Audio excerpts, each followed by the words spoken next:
C'est une très très grosse perte. Je retiens du président Bédié que c'était un homme très... C'est difficile. C'était un homme très... qui aimait son pays, qui a tout donné pour son pays et qui a toujours soutenu les causes nobles. À sa femme, c'est vraiment de lui souhaiter beaucoup de courage. C'était un couple modèle, donc on imagine un peu sa douleur. C'est sûr que c'est pas facile pour elle, mais il faut qu'elle soit forte.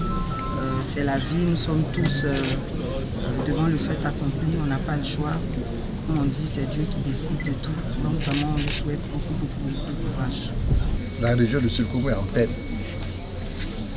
Le département d'Abosso est en peine. Et principalement la zone d'Engui, Ayamé, Yaou, Bianois, dont est originaire Madame Aré Konambidi est en peine. Ce matin, Sa Majesté Nana Amadou Foussek, roi du Sanvi, a dépêché une forte délégation de son fils pour venir présenter les condoléances.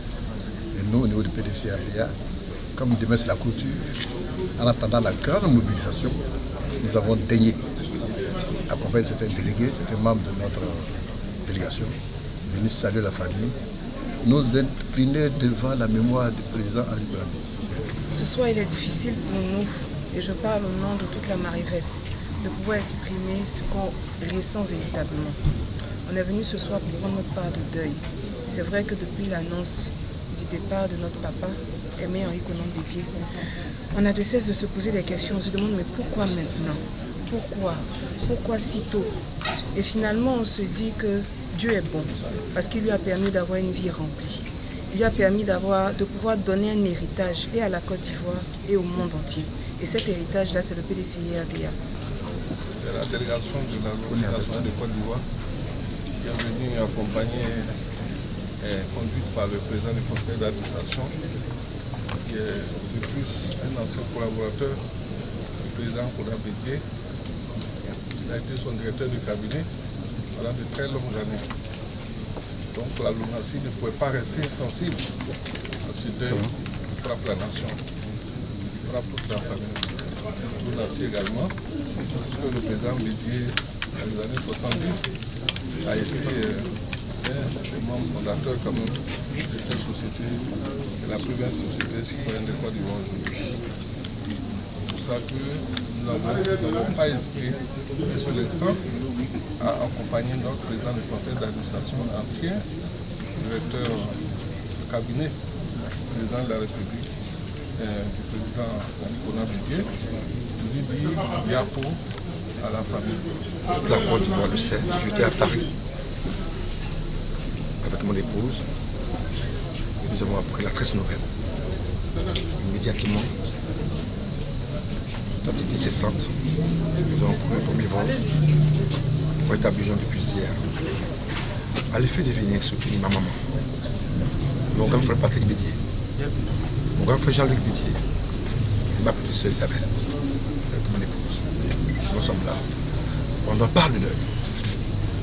Il y a 2 jours, j'étais au village, dans ma ferme, lorsque à la radio, nous avions appris la mauvaise nouvelle.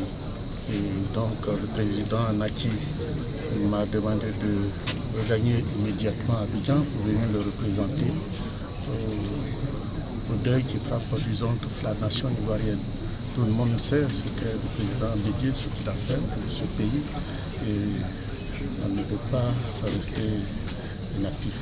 C'est la raison qui nous amène ici à dire Yako à la famille, singulièrement à Mme Bédié et à tous ses enfants.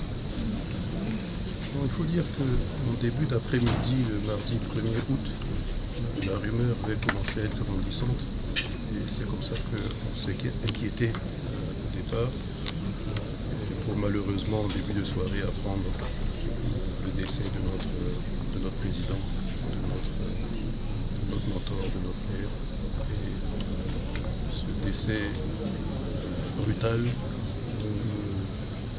nous a totalement affligés. Mais en même temps, en tant que croyant, on rend grâce à Dieu de lui avoir épargné une longue maladie, une souffrance. Il est parti comme il a vécu, en pleine action. Et c'est pour nous le moment du recueillement. Faire en sorte qu'il y ait les honneurs qui lui sont donnés.